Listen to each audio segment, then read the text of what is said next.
घंटों तक ट्रैफिक में फंसकर अपनी गाड़ी में अगर आप परेशान हो गए हो तो चिंता मत करो, दुनिया में पहली फ्लाइंग कार का आविष्कार किया जा चुका है। हाल ही में स्लोवाकिया देश में इस एयर कार को सक्सेसफुली टेस्ट आउट किया गया। सिंपली कहा जाए तो इसकी खास बात यह है कि एक ऐसी गाड़ी है जो सिर्फ एक बटन दबाकर 3 मिनट में प्लेन बन जाती है, और जब ये प्लेन लैंड करता है रनवे पर तो फिर से एक बटन दबाकर ये वापस गाड़ी बन जाती है। इसके लिए कोई स्पेशल फ्यूल की भी जरूरत नहीं है। इसे पावर किया गया है एक 1.6 लीटर BMW के इंजन के द्वारा, और उसी पेट्रोल पर यह गाड़ी चलती है जो किसी भी पेट्रोल स्टेशन में आपको मिल जाएगा। इसकी मैक्सिमम स्पीड है 160 किलोमीटर पर आवर, और ये 8000 फीट की हाइट तक उड़ सकती है, और मैक्सिमम 2 लोग बैठ सकते हैं इसके अंदर। अगर आप इंटरेस्टेड हैं तो कंपनी का दावा है कि 12 महीने के अंदर अंदर ये कमर्शियली अवेलेबल होगी ये एयर कार। लेकिन आपको एक पायलट के लाइसेंस की जरूरत पड़ेगी इसे उड़ाने के लिए, और इसके अलावा आपको $5 लाख से लेकर $1 मिलियन तक खर्च करने पड़ सकते हैं, डिपेंडिंग अपॉन कौन सा मॉडल आप खरीदना चाहेंगे। वीडियो इंफॉर्मेटिव लगा, नीचे सब्सक्राइब का बटन दबाइए ऐसे ही और दिलचस्प वीडियोस देखने के लिए। धन्यवाद।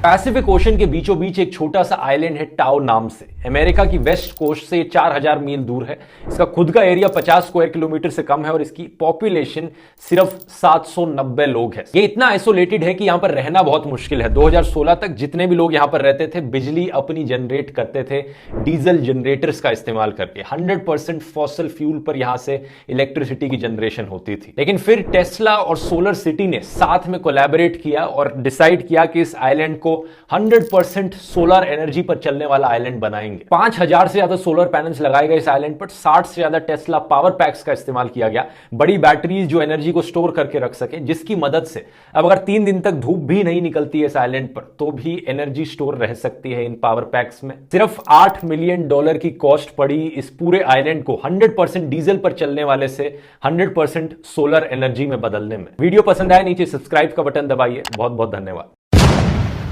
साल 2008 में नॉर्वे की सरकार ने आर्कटिक ओशन के एक बहुत ही रिमोट आइलैंड पर एक डूम्सडे वॉल्ट बनाया था, एक ऐसी स्टोरेज फैसिलिटी जिसके अंदर दुनिया की लार्जेस्ट कलेक्शन ऑफ सीड्स मिल सकती है। दुनिया भर के अलग अलग वैरायटी ऑफ बीज इसमें रख रखे हैं सेफ्टी के तौर पर, इस डर में आकर कि कहीं पर कोई बहुत बड़ी दुर्घटना होती है, दुनिया के किसी एक पार्ट में इतनी बड़ी मुसीबत आ जाती है कि उस एरिया के सारे अनाज खत्म हो जाते हैं, सारे पेड़ पौधे मारे जाते हैं, तो वहां मौजूद सीड्स की जो वैरायटीज है वो एक्सटिंक्ट ना चली जाए। ये स्टोरेज फैसिलिटी एक बड़े से पहाड़ के 150 मीटर अंदर बनाई गई है। इसके अंदर जाने के लिए एक टनल से जाना पड़ता है, और वॉल्ट के बाहर का जो दरवाजा है एक बड़ी थिक लेयर ऑफ आइस से कवर्ड है, क्योंकि इसके अंदर हमेशा माइनस में टेम्परेचर रहता है। खास बात, इंडिया भी इस एक्सपेरिमेंट का एक हिस्सा है। इंडिया ने बीज दिए थे चिकपी, ग्राउंडनट, पर्ल मिलेट और पिजन पी के इस वॉल्ट में डालने के लिए। वीडियो पसंद आया नीचे सब्सक्राइब का बटन दबाइए। धन्यवाद।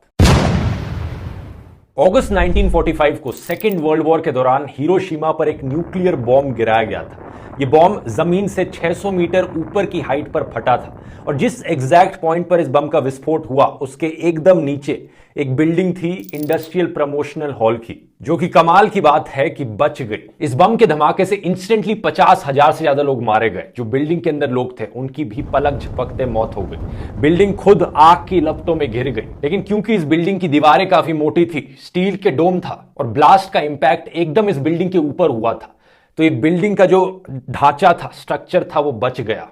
आज के दिन तक आप इसे देख सकते हैं हिरोशिमा में। आज इसे एटॉमिक बॉम्ब डोम के नाम से जाना जाता है, और इसके पास एक मेमोरियल पार्क बनाया गया है। इस पार्क में एक मशाल जल रही है पीस फ्लेम नाम से, जिसे सिर्फ उसी दिन बुझाया जाएगा जिस दिन दुनिया से न्यूक्लियर वेपन्स का सफाया हो जाएगा। वीडियो पसंद आया नीचे सब्सक्राइब का बटन दबाइए। धन्यवाद।